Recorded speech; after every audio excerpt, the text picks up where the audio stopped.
What's up, folks? Welcome to another episode of the Shots Fired podcast with DP. I am your host, Despop. Birth name Jay Simino, and today is 19 April 2026. Hoping everyone had a great weekend. Everyone except for Candace Hoe-wens and all her followers. Yes, I hope every last one of them gets Xano snapped out of existence, and I hope it's not pain-free. So, the former Queen Skank of URI is the topic of today's Rage Rants with DP. Do any of you dumb fucks know how a trial works? Do any of you dumb fucks know what pretrial is for? Do you understand discovery? Any of you? No? Well, let me explain a couple things to you. See, there's these things that aren't allowed in trial. They're called surprises. Now, I see a lot of you Candace cunts try to explain away simple arguments of fact and twist it to say they're saving it for trial. What are they saving? The Jews argument? Huh? The Egyptian planes? Huh? The sprinkler head that pops up and lets a perfectly aimed round go before disappearing back into the ground? You people all suck. See, the defense has to play by the same rules as the prosecution.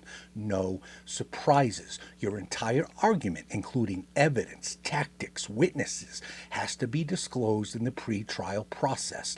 So, how come the defense isn't arguing BB did it? How come they're not presenting alternative theories, second shooters, exploding sprinkler heads? How come when a report is filed stating that the bullet can't be definitively matched to the rifle, the defense doesn't demand Robinson's immediate release? Could it be because they know it doesn't mean shit?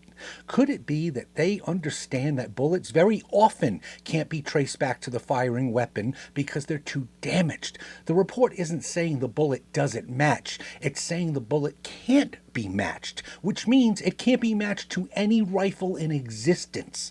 How come the defense isn't arguing in pretrial using the same talking points as these grifting former sniper faggots all over social media? I'm a sniper. I know what bullets do. Oh yeah, retard? What bullets? How often do you use 30-06 in the military? How often do you shoot a human target from up to a mile away and then go and examine your kill? Because that's what you did in the military. You were shooting for distance. How many of your human targets have you personally performed an autopsy on?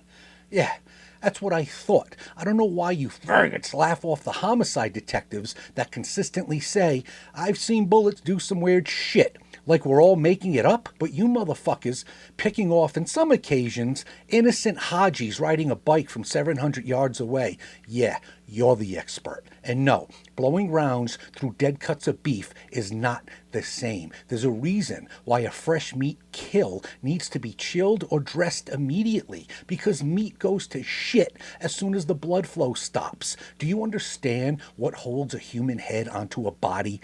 Tendons, ligaments, muscles, arteries, bones. Do you not remember MLK, you fucking homos? 30-06 entered his right cheek jaw area and they found it in his back. Kind of like Charlie Kirk, no? So fuck your sniper videos blowing rounds through dead cuts of beef. We've seen this show before and it repeats itself exactly just like MLK. You want to impress me? Interview a legitimate non-grifting medical examiner or forensic pathologist if you can find one. Not some roided out fake alpha white beating alcoholic jarhead sniper. And so, what has the defense been focused on? Cameras in the courtroom and geography. That's it. Cameras and change of venue is all they're arguing. They're not talking about experts coming in to talk about the destroyed round. They're not having Robinson's father stand in front of a judge after raising his right hand to say that the news on Grandpa's rifle is fake. He's not in front of a judge saying that his son did not confess to him. He's not saying in front of a judge that turning his son in was bullshit. It's all made up. See, folks, this is the time you have, and the only time you have, to throw shit against the wall and see what sticks. They're mini trials, basically, where the judge listens to your argument and then says, I'll allow that in trial, or hell the fuck no, because that's bullshit. You can't do it at trial or you get a mistrial.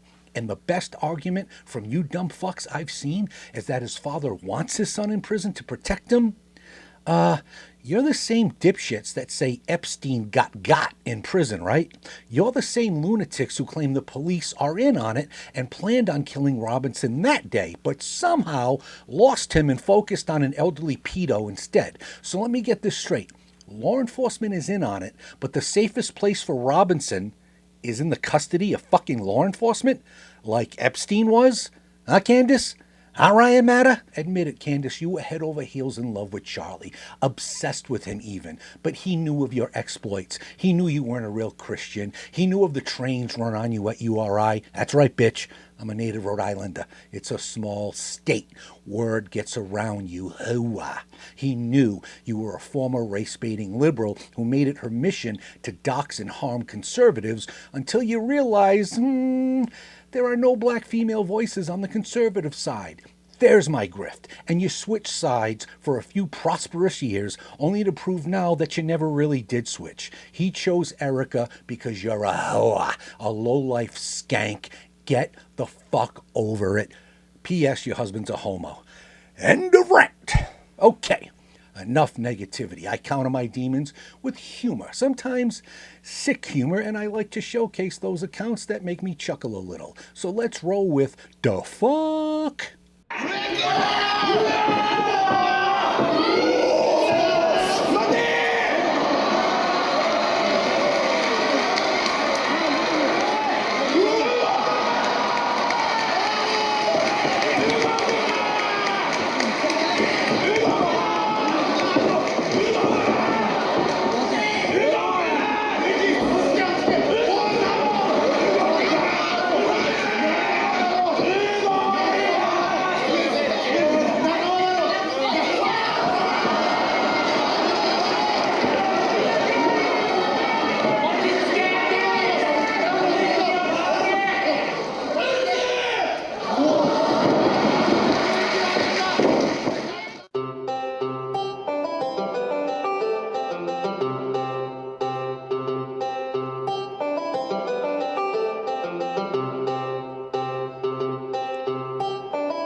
Every time you celebrate someone else's win, you are also celebrating your own, because energy cannot be created or destroyed. You feel me?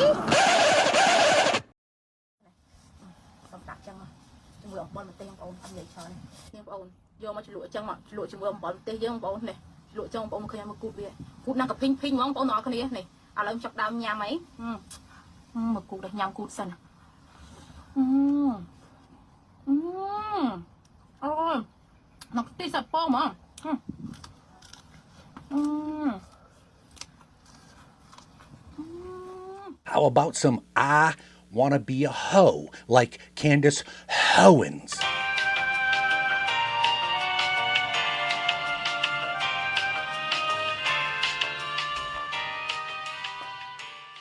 I wanna be a hoe. ये नन्हा सा machine तो कमाल का है। ऐसा लग रहा है जैसे बिना डांस करे सारी बॉडी नाच रही हो। देखो ये रोलर इतनी तेज घूम रहा है कि धुंधला ही दिख रहा है।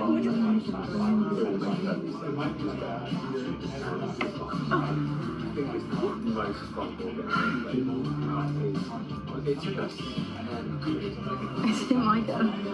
Is it Micah?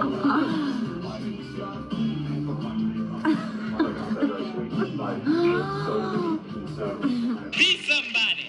Be a hoe. Don't we all want to be on the right side of history? What is this segment? This is the skit where I search the interwebs for examples of those who insist they're on the right side of history, a side we should all strive to be on. Come along on my journey to be a better person, and as always, I'll start us off with an example of someone on the wrong side of history. Understand what I'm saying? All this white people the problem shit, that's bullshit. I ain't never in my life got dick by nothing but black people. Every time I got over, it's a black person. Every time my house got broken into, it's a black person. This is a reminder that self-care doesn't really mean removing your body hair, but taking care of it. Oil, some lotion.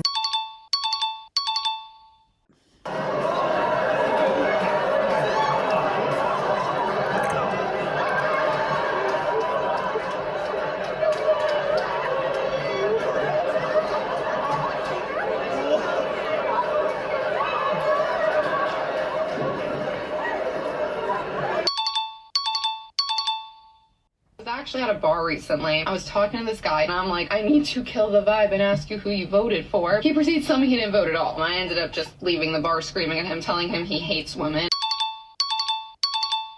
This is why no one likes woke women, mate. Who did you vote for? They've got to be the most insufferable type of person. You can be the most beautiful woman I've ever seen. But if you're woke, nope, sorry. I'd rather date a conservative woman that looks like Jabba the Hutt, mate. Because an eyesore is much better than an earache, mate. You can take that to the bank. No wonder these people are so depressed and lonely on rates higher than everybody else. They can't seem to get along with anybody.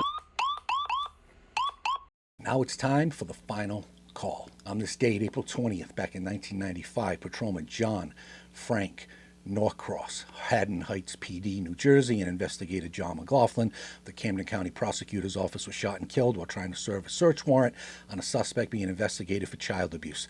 The 38-year-old suspect had gone through a sex change operation 3 years earlier to become a female. After the officers entered the house, the suspect opened fire, killing investigator McLaughlin and wounding Patrolman Richard Norcross. Patrolman John Norcross, the brother of the wounded officer, responded to the shots fired call and was shot and killed after arriving on scene. The suspect was found guilty of both murders and received a life sentence and a death sentence. The New Jersey Supreme Court overturned the death sentence after 2 separate penalty phases of the trial. The suspect was sentenced to death after a third trial, but the sentence was eventually reduced to life in prison. She will be eligible for parole on February 24th, 2048. Patrolman Norcross had served with the Haddon Heights PD for 4 years. He was survived by his wife, mother, father, sister, and 2 brothers. Investigator McLaughlin had recently retired from the USAF Security Police and served with the Camden County Prosecutor's Office for 2 months. He is survived by his wife and 2 daughters. Also on this date, back in 1929, Patrolman Willis Riley Bridges of the Memphis PD in Tennessee was shot and killed when he and his partner attempted to arrest a drunken suspect at the intersection of 3rd Street and Beale Street. As Patrolman Bridges approached the man to search him, the suspect drew a pistol from under his coat and fired 1 shot, striking him. Patrolman Bridges' partner returned fire, fatally striking the suspect 6 times. Patrolman Bridges was taken to the Methodist Hospital where he died. Patrolman Bridges served with the Memphis PD for 20 years. May they all continue to rest in peace. And we'll end, as we always do, with a timeline cleanse. But before we go, remember this: Candace Owens is still a fucking whore. And to all those out there struggling with that mental demon, remember to stop, breathe, survive. Later, bitches. Thomas qui est parti à la faute. Hop, hop, hop, le suraccident. Attention! Oh non! L'image terrible, elle est passée par-dessus le parapet. C'est pas possible, c'est pas possible. Oh non! Get him, Jay. I'm not a cop. You got DP'd.